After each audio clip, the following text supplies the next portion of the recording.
Vamos então aqui a esta segunda parte da minha comunicação de hoje, que é subordinada ao tema xamanismo e ciência.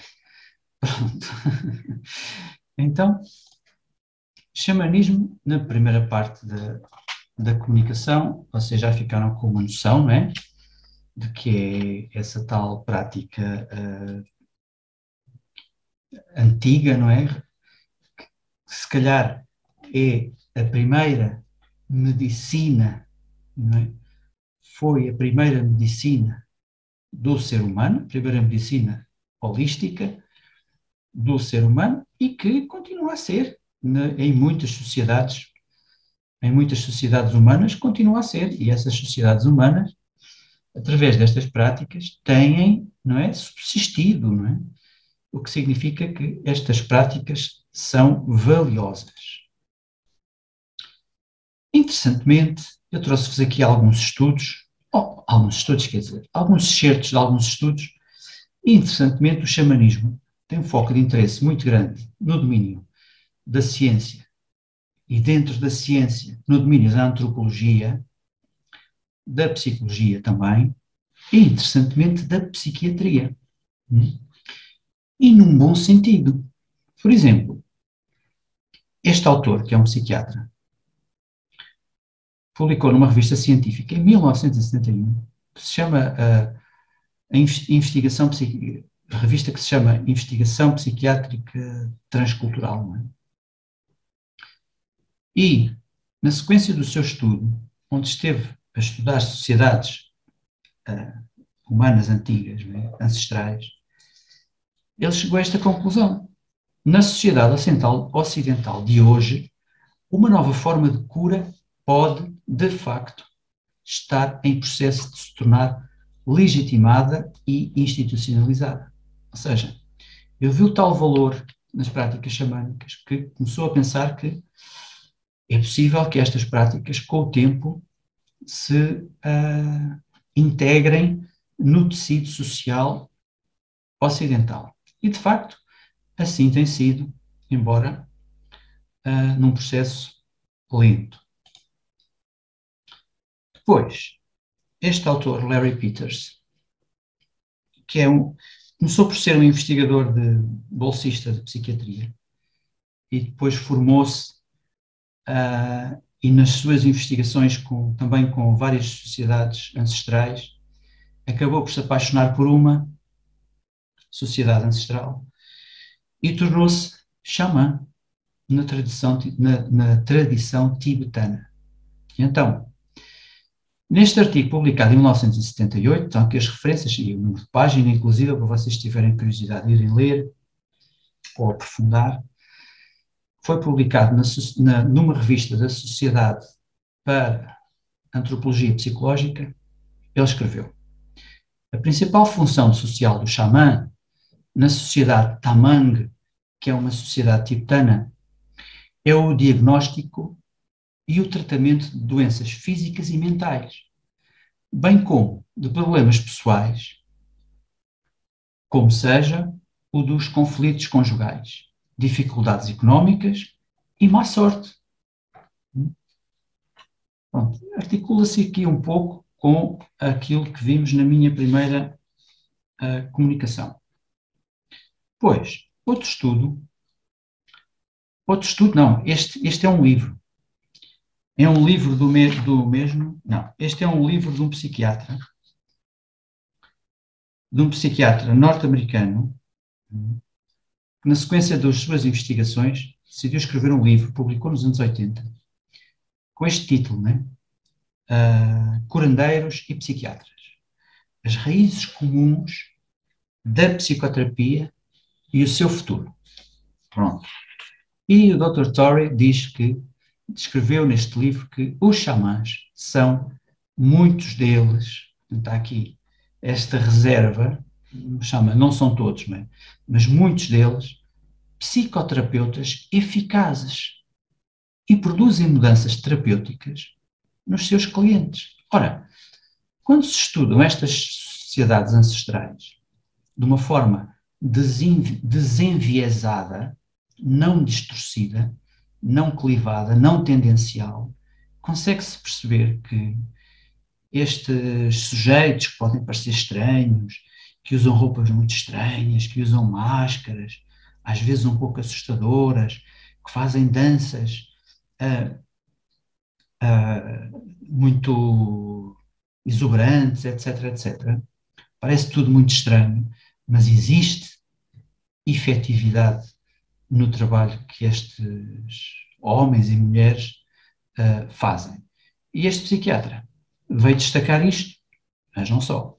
Acho que está aqui outro slide do Dr. Torrey. Exato. O que é que ele diz? Diz que, também, no mesmo livro, o sistema de crenças da psicoterapia de um xamã da Groenlândia ou do xamã de uma tribo da Tanzânia têm exatamente a mesma base científica de outras psicoterapias, portanto, ocidentais, não é? E os resultados são equivalentes. Qual é que é esta mesma base científica?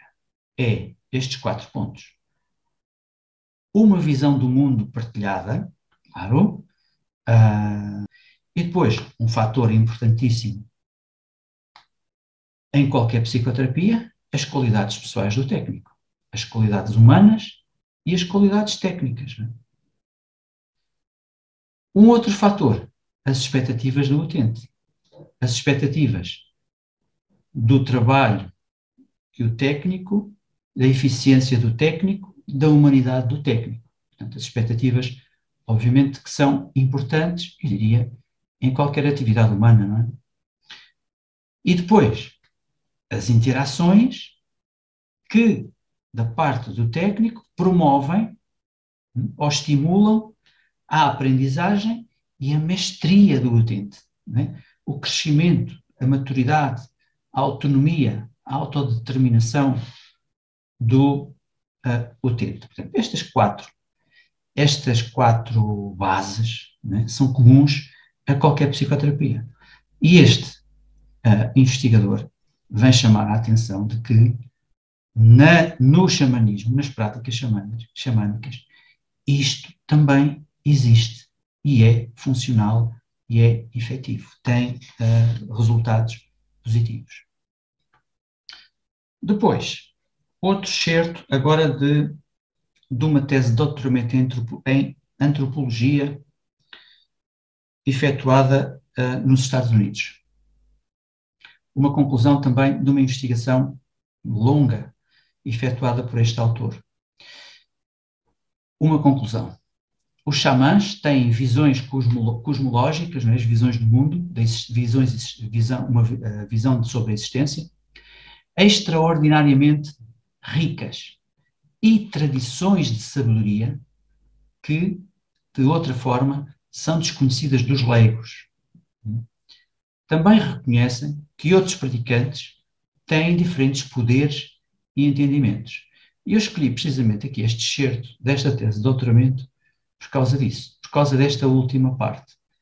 Reconhecem que outros praticantes têm diferentes poderes e entendimentos. Portanto, parece que há aqui um apelo também deste antropólogo, um apelo no sentido de, se olharmos para o xamanismo, mais uma vez, conforme disse antes, de uma forma desenviesada, podemos encontrar valor nestas práticas e, se calhar, trazê-las um pouco para a nossa sociedade, para as nossas florestas, não é?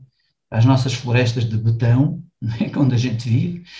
A gente, quer dizer, estou a falar aqui de mim e da Sandra, vivemos em Lisboa, não sei onde é que vocês vivem, mas pelo menos nós aqui vivemos numa floresta de betão, mas mesmo numa floresta de betão, nós podemos usar estas práticas e ter também resultados positivos se olharmos para o xamanismo de uma forma desenviesada, né? Não de uma forma distorcida e desconfiada e retraída, etc. Se calhar isto é feitiça, se calhar isto é coisas estranhas, etc, etc, etc.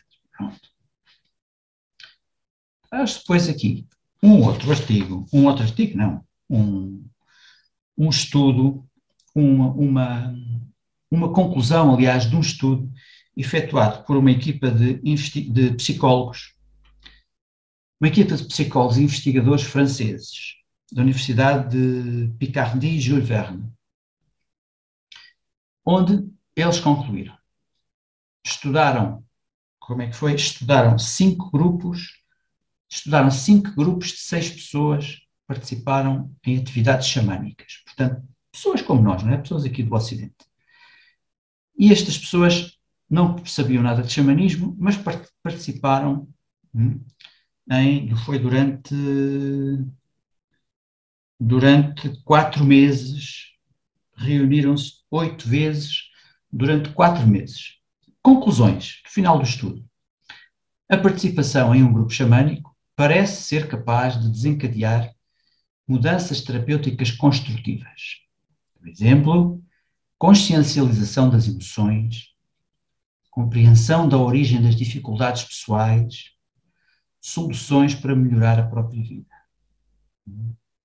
Ora, isto é tão importante hoje em dia, consciencialização das emoções, as pessoas estão a ficar cada vez mais alexitímicas, ou seja, está a ser cada vez mais difícil identificar as próprias emoções e as emoções dos outros, estamos cada vez mais a caminhar no sentido de zombificação, não é? Estamos cada vez mais zombificados e a consciencialização daquilo que se está a sentir e também do que é que os outros podem estar a sentir, que é a designada e importantíssima empatia, o xamanismo parece que pode desencadear estas mudanças terapêuticas positivas e construtivas. E eu volto aqui a frisar, parece, porque o parece é um elemento importante. Não se diz aqui o xamanismo é capaz de desencadear. Ok, parece. Neste grupo de 30 pessoas houve este resultado. Isto não significa que aconteça com todas as pessoas, mas neste grupo, em média, houve estes resultados. Depois, compreensão da origem das dificuldades pessoais. Ora bem, isto é ouro. Isto é ouro.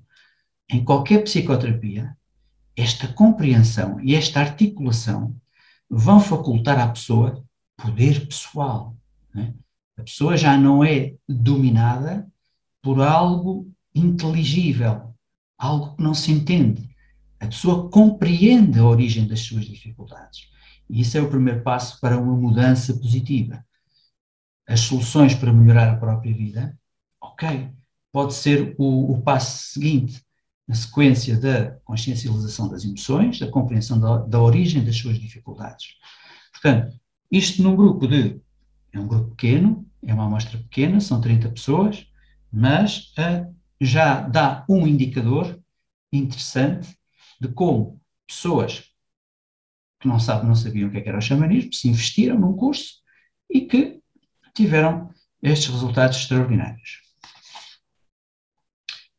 Trago-vos mais um pequeno excerto de um outro investigador, este é docente da Universidade de Harvard, e escreveu este artigo para esta revista científica,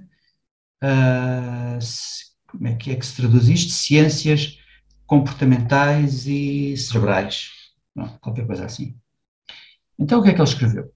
O xamanismo é uma instituição humana antiga, que subsiste devido à sua capacidade evolutiva-cultural, na produção de práticas adaptadas às tendências psicológicas inatas. Portanto, eu escolhi este excerto por causa desta capacidade, não é? Desta capacidade evolutiva e cultural.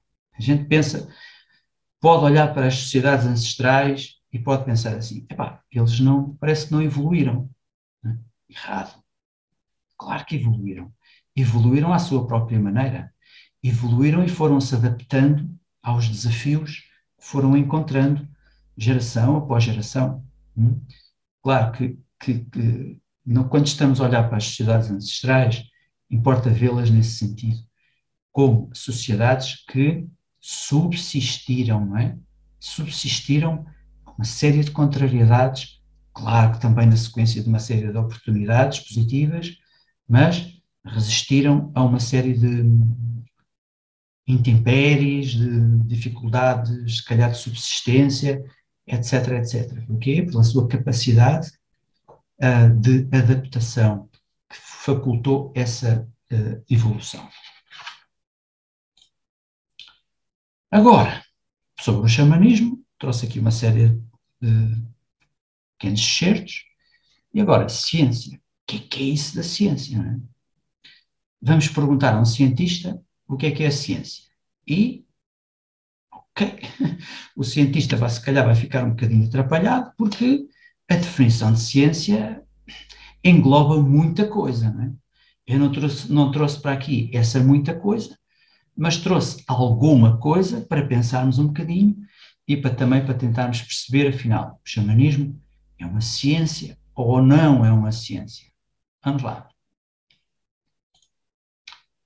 Uma definição dicionarística de ciência. Pronto, esta é uma definição de um dicionário de psicologia, da Sociedade Americana de Psicologia, da APA. Pronto, é uma definição que tem já um pendor para o lado psicológico, mas também é isso que nos interessa aqui, porque nós trabalhamos com o xamanismo como uma ciência psicoterapêutica. E o que é que esta definição nos diz? Para já está aqui em inglês e está tudo seguido, não é? Tudo assim compactado. Eu traduzi para português e coloquei isto em pontos para tentar se perceber melhor. Pronto, acho que assim está mais segmentado e acho que se percebe melhor. Então vamos lá, o que estava ali no slide anterior era que é uma ciência, o estudo sistemático da estrutura e do comportamento nos mundos. Quais mundos? Físico, natural e social. O que é que envolve esse estudo sistemático? Envolve o gerar, envolve a geração, é o gerar, envolve a investigação, envolve efetuar testes de hipóteses, envolve acumular dados, que é aquilo que a gente está a fazer aqui com os nossos estudos, envolve acumular dados e, a partir desse acumular dados, a formular leis, teorias gerais, mas pode estar incluído aqui dentro das teorias gerais, conclusões, obter conclusões, não é? Positivas, negativas e neutras, e ou neutras. Portanto, a ciência preconiza, muito resumidamente, este tipo de estudo. Mas não só. Vamos pegar nestes últimos pontos e vamos até ao conceito de pirâmide de investigação. Ok. Então, o que é que para ser uma ciência importa que haja um acumular, não é? Conforme estava ali na slide anterior, um acumular de dados. Que dados são estes? São dados de estudos. E na base da pirâmide dos estudos estão estudos descritivos. A quantidade de estudos descritivos feitos por psicólogos, psiquiatras, antropólogos, assistentes sociais, sociólogos, etc., são vários milhares, conforme eu já vos vou dizer. São muitos milhares. Depois, o nível seguinte, além da descrição de como as sociedades funcionam, o nível seguinte é os estudos de caso, onde os investigadores se vão dedicar a estudar aquelas práticas específicas, daquele xamã específico, ou as práticas, como é que se lida com a morte, por exemplo, como é que na sociedade X, na Y e na Z se lida com a morte. Portanto, estes estudos de caso normalmente são muito minuciosos, são estudos morosos, demoram muito tempo e implicam também, por vezes, o tornar-se nativo, ou seja, o investigador tentar tornar-se um membro da comunidade, e isso leva tempo. Ganhar a confiança da comunidade leva tempo. Portanto, são estudos que requerem muita paciência, mas também existem muitos. Depois, quando existem muitos estudos, passa-se ao nível seguinte. O nível seguinte é o das metassínteses. as metassínteses agregam, são agregadoras destes dois níveis, dos estudos descritivos e, sobretudo, dos estudos de caso. E nas metassínteses começam-se já a tirar conclusões. Alguns dos excertos dos estudos que eu vos mostrei anteriormente são partes de metassínteses. Depois, o nível seguinte, vai-se avançando para cada nível se os resultados dos níveis anteriores fizerem sentido avançar para o nível seguinte. Então, os estudos comparativos, o que é que eles vão fazer? Conforme o próprio nome indica, eles vão comparar os resultados de uns com os resultados de outros. Vão comparar, por exemplo, ter um grupo a receber terapia xamânica e ter outro grupo que não recebe terapia xamânica, mas que faz os mesmos testes nos mesmos momentos. Antes de começar a terapia, todos fazem os mesmos testes, psicométricos, por exemplo, ou biológicos, podem ser também testes objetivos. Testes psicométricos são subjetivos. E depois, no final de um conjunto de sessões de xamanismo, preenchem novamente os mesmos testes, todos, aqueles que tiveram a receber as sessões e os que não estiveram a receber as sessões. E depois faz-se uma análise estatística, comparativa, das médias dos pré-testes com os pós-testes, dentro do grupo experimental, que foi aquele grupo que esteve a receber as sessões xamânicas, comparando, aliás, com o grupo de controlo, que foi aquele grupo que não esteve a receber as sessões xamânicas, mas que preencheu apenas os testes e continua a fazer a sua vida normal, tal como as pessoas do grupo experimental continuaram a fazer a sua vida normal. Portanto, estes estudos comparativos,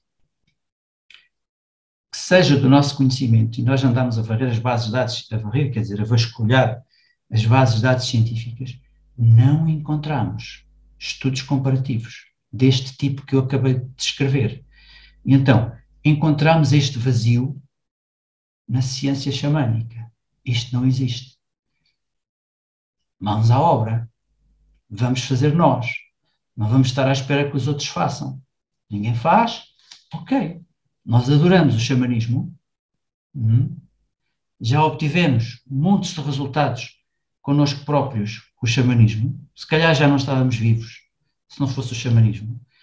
Temos uma espécie de dívida de amor para com o xamanismo.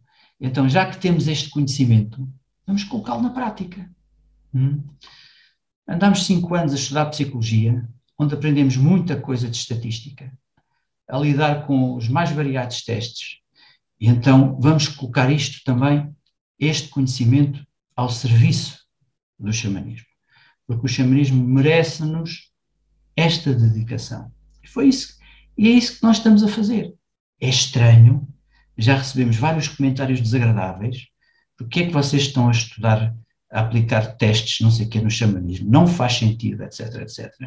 Ok, nós aceitamos esses comentários, faz parte da realidade das pessoas, mas na nossa realidade faz-nos sentido. Por isso estamos a fazer estes testes. E estes estudos, aliás, mais tarde, podem levar à pertinência de se efetuar uma RCT. Uma RCT é uma Randomized Controlled Trial. É um estudo, é um ensaio controlado aleatorizado. E estes estudos já envolvem outras variáveis que implicam mais tempo de trabalho, como, por exemplo, ter um grupo placebo. Portanto, implica já um terceiro grupo, além do grupo experimental e do grupo de controle, um grupo placebo. Ou seja, pessoas que pensam que, por exemplo, estão a receber uma recuperação da alma de um técnico treinado e a pessoa não percebe nada de xamanismo e está só ali a mimetizar, porque é instruída nesse sentido, está só ali a mimetizar aquilo que supostamente um xamã faz. Fica deitado, depois levanta-se, faz isto, sopra, não sei o quê, Pronto. Então vamos comparar. Um grupo experimental não só com o grupo de controlo, mas também com um grupo placebo. E este será o passo seguinte se os estudos comparativos justificarem que se passe ao nível das RCTs. Portanto, como neste momento, o que é que nós vimos? Há muitos estudos descritivos, há muitos estudos de caso, há muitas metassínteses, mas não há estudos comparativos. Vamos lá aos estudos comparativos. Um dia, talvez, hajam dados suficientes que justifiquem a efetuação de uma RCT. Ou duas, ou três, ou quatro, ou 10, ou 20, ou 30. Quando começam a haver várias RCTs, faz sentido então efetuar o quê? Uma meta-análise.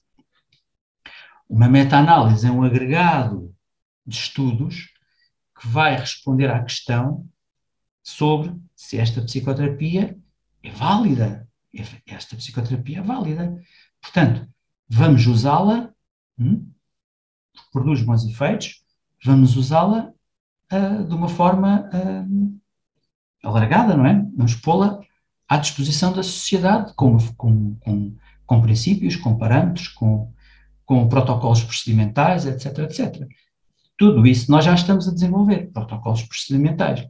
Quem já fez o curso connosco sabe que usamos procedimentos, protocolos, com regras, com uma estrutura, com uma sequência de práticas que são aplicadas em todas as formações. E essa estrutura, quando começámos a usar, deu-nos bons resultados, e então mantivemos a estrutura. Tipo, ir buscando novamente a terminologia do desporto e a equipa que ganha não se mexe. Criámos uma estrutura, essa estrutura tem resultados, vamos continuar a usá-la. Para talvez um dia, e volto a frisar, o xamanismo merece isto, talvez um dia se chegue ao nível das revisões sistemáticas. As revisões sistemáticas olham para tudo aqui para baixo, para todos estes níveis anteriores, e vão ter um filtro muito fino, sobre o que é que são os estudos com qualidade, os estudos bem feitos, bem elaborados, bem desenhados, bem estruturados, e o que é que são os outros que, enfim, nem por isso. Ok, estão bons, mas podiam estar melhores. E as revisões sistemáticas vão-nos dar o quê? O sumo, a nata, se preferirem, a nata da investigação. Isso não existe. No xamanismo não existe. Porquê?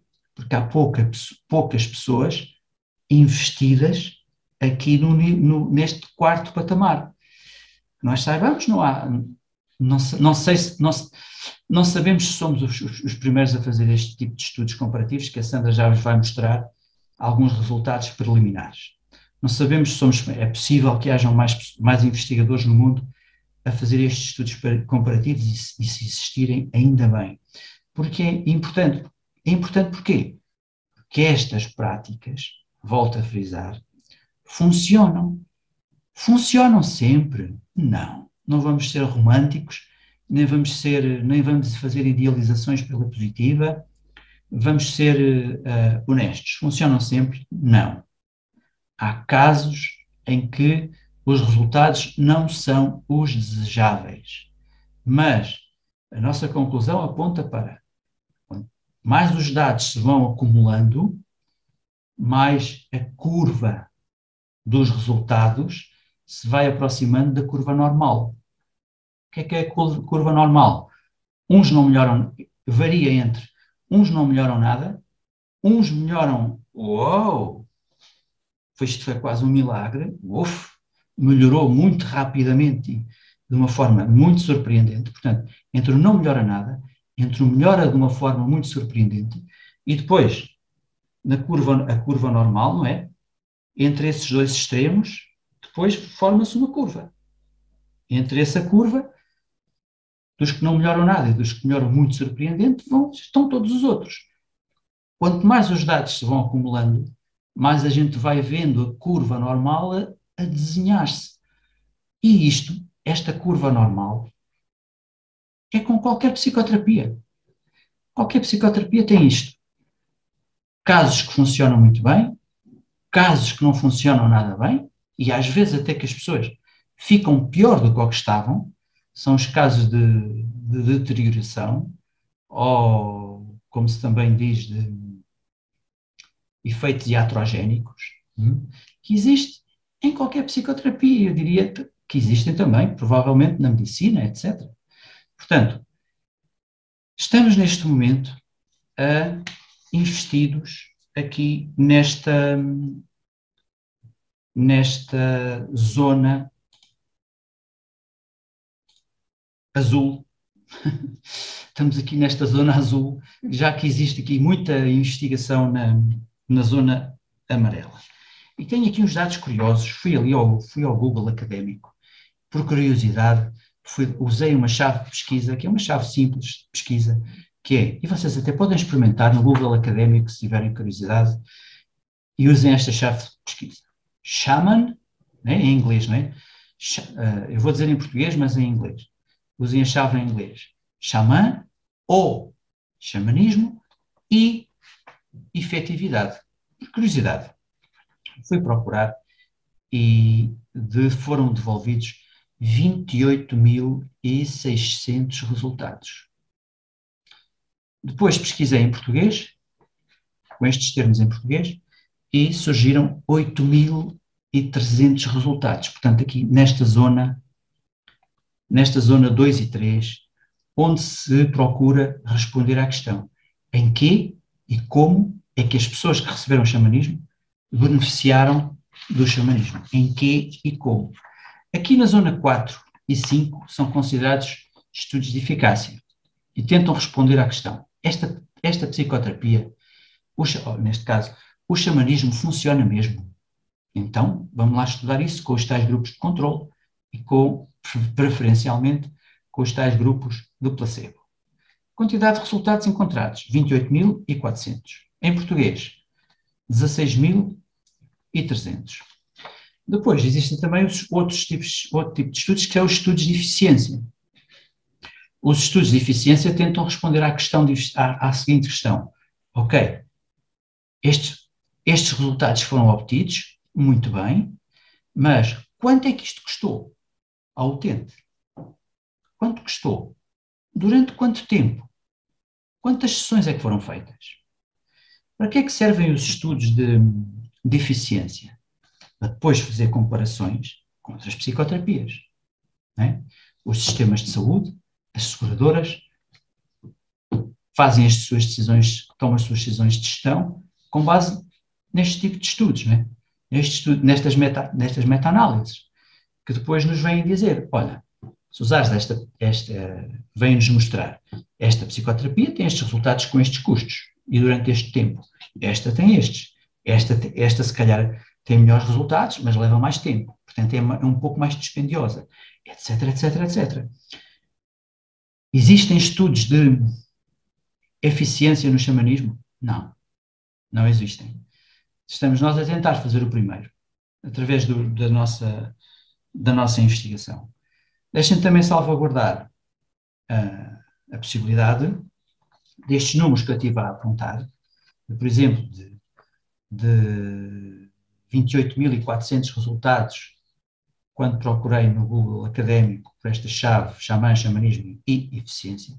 Estes números podem estar a ser falseados por exemplo, não haver uma distinção entre estes três conceitos que eu estive agora a referir. Conceito de efetividade, de eficácia e de eficiência. São diferentes, não são sinónimos.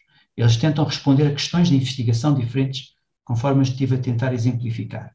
Portanto, é possível que alguns investigadores usem estes termos de uma forma sinonímica, sem esta distinção que eu estive a fazer. Portanto, isso leva a que estes termos sejam, quando eu disse 28.400 resultados em estudos de eficácia, 28.600 em estudos de efetividade, provavelmente isto não será bem assim por causa disto que eu acabei de dizer. E depois, estes números também podem ser falseados na busca quando se pesquisa xamã, há pessoas, há investigadores que têm como apelido xamã. Portanto, são estudos de outras áreas que não têm nada a ver com o xamanismo, mas que aparecem na pesquisa por causa do apelido ser xamã. Pronto. Também aparecem estudos com base em apresentações como aquela que eu estou aqui a fazer, e também aparecem resultados de livros.